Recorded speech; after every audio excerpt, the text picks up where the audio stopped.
Wolves have reportedly agreed a deal with Sevilla for the signing of Juanlu Sánchez. So let's get straight into a bit about the deal itself, what I think about Juanlu Sánchez as a player, and why I think he would be perfect for Vitor Pereira's system.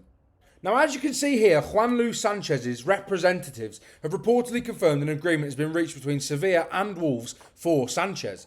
Now, Napoli have had a long-term interest, and I knew this anyway because Juanlu Sánchez is a player that I've watched for a hell of a long time. But they've wanted him for around 12 months, so the fact that they've gone back in for him this summer is absolutely no surprise. Now, to me personally, in terms of the deal, it does very much feel like the deal is absolutely nowhere near, and it feels very much like Wolves, again, are being used as a pawn in a negotiation game. Now, we've seen similar with the likes of Samuel Lino. We've also seen similar with the likes of Marc Pubier as well, another Spanish right-back who ultimately ended up at Atletico Madrid.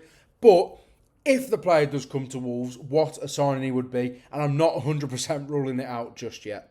Now, the news I've previously shown you came initially from Orazio Accomando, who confirmed that there's been direct contact between the clubs, with the English side set to bid €17.5 million, which is absolutely ludicrous business in my personal opinion. If they could get him for that fee, if this is a real possibility, which, let's be honest, it probably isn't, but I really hope it is, because like I say, I massively rate him, and we'll get into that soon. €17 million, around £14 million, is a ludicrous deal for a player of his quality. So let's speak a bit about his quality and also what I think he would bring to this Vitor Pereira and Wolves side.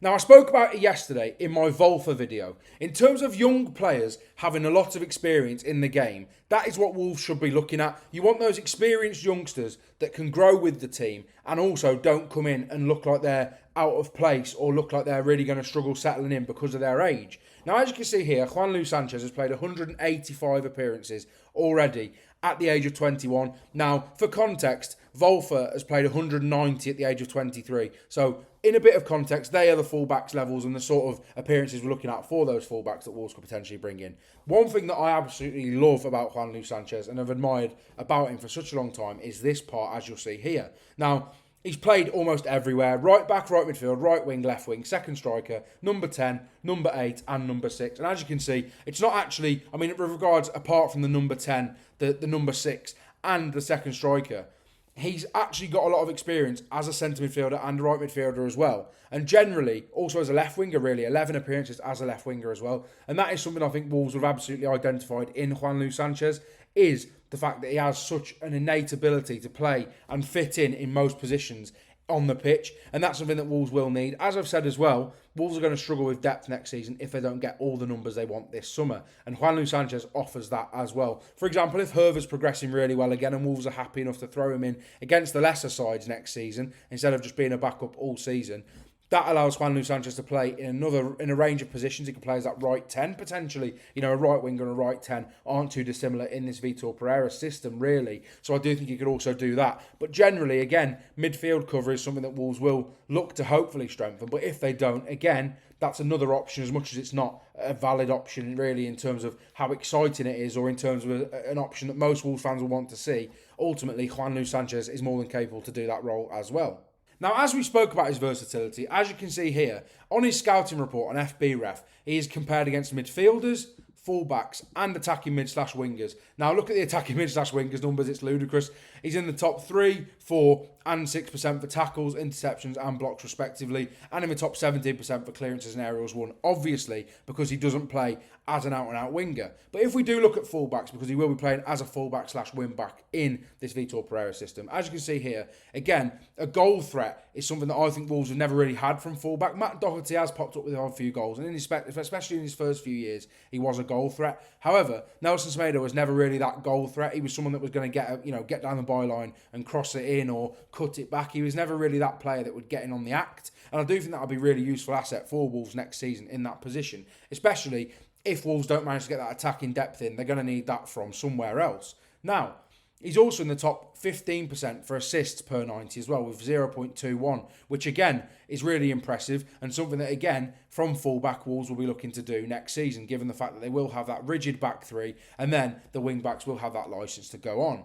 Now, as you can see here, again, it's not ridiculously impressive when you look at his sort of touches, take-ons, that sort of thing. But as I've said, he is one of these players that has just got that innate ability to make things happen in the final third. And he necessarily doesn't take on players as much as you would like. But in terms of progressing the ball and getting the ball up the pitch, it is really promising. As you can see here, 2.3 progressive carries per 90. And again, it's not an absolutely ridiculous thing in terms of when you look at it as an FB ref scouting report. But equally, in terms of progressing the ball against fullbacks, the modern fullbacks do progress the ball a hell of a lot. So it just means essentially that he's progressing it slightly less than some, but equally he's still progressing it better than 72% of players. Now, I think it's really interesting going into next season that ultimately Wolves are going to be offensively probably different in terms of the fullbacks and the fullback profiles. I mean, Volfer is nowhere near Ryan Aït-Nouri in terms of technical ability or in terms of the way he attacks that left flank.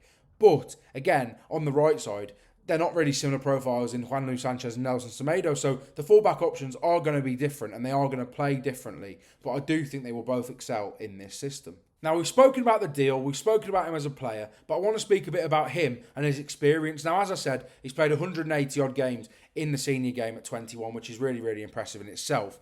However, he's also around a good height as well. He's the same height as the likes of Renan, who I did a video about that you can check out as well. And again, 6'1", around that height, really decent for a fullback especially, and also decent in most of other positions as well. Now, one thing I'm really surprised about is his market value, 11.6 million euros. I do think for 17 million euros, that's a really, really good deal, given the fact that he is still contracted until 2029, which is absolutely ludicrous business. And I think, again, it's really smart business, and Wolves are shopping in the right markets. Now, if we look at Juanlu Sánchez as well, for a few more reasons. Now, he did play at the Under-21 European Championships, as I'm sure most of you saw, as most of you are probably watching Marc Pubia in that side as well. But as you can see here, the heat map is very much in that sort of just across the halfway line. And if we look last season for Sevilla, it's just almost everywhere. But again, predominantly down that right-hand side. And often, the likes of Copa del Rey, I think, is a very interesting one. Obviously, as you can see there, he's very much in midfield for those fixtures. And generally, that's just really impressive that he can play at such a high level in those sort of key games, really. A cup competition, being trusted to play as a centre midfielder in a knockout competition is impressive in itself. And then the Olympic Games, again, he also did win the Olympic Games, by the way, which is another thing to sort of, just to add in there, a bit of spice to it. But yeah, again, relatively similar heat map. And that tells you that, really what you're going to get from Juanlu Sánchez. And I do think, as I've said, as a player, I've watched a hell of a lot of him, especially in the UEFA youth leagues prior to obviously coming into Sevilla first team. I thought he was really, really impressive. And I think he did really, really well in the UEFA Youth Cup as well. And generally, as a player, I think he's a really good profile for Wolves. A different type of player to Nelson Semedo, as Volfer is to Aït-Nouri on the other side, as I briefly mentioned. But a player nonetheless that I think Wolves fans should be absolutely ecstatic about the prospect of even signing. Now, as I briefly mentioned at the start of the video, it could well be agent talk, and it is very likely given the fact that a lot of the sources are Italian newspapers, and Napoli are very heavily involved in them. However, I do think it's important with these videos that you don't get too down if the player doesn't come in, because ultimately I do hope that you've used these videos as a tool to learn about the player, to learn perhaps a bit about how to understand football on maybe a little bit of a different level and look at football in a different way. I do hope that I educate you somewhat, and I do hope that it really does help. That's the aim of this channel, to grow a community and also learn together and grow together. I really do appreciate that. Now, I would really appreciate it as well if you're not already, could subscribe to the channel, because that would mean a hell of a lot. We set a goal of 1,000 subscribers before the Premier League season. We've absolutely smashed that out of the park. The next goal is 1,500 subscribers. Again, very unlikely, but I'm sure we can do it with your support. And make sure to like the video and comment what you thought about it, and also what you think about Juanlu Sánchez as a player and as a deal. And I will see you in the next one.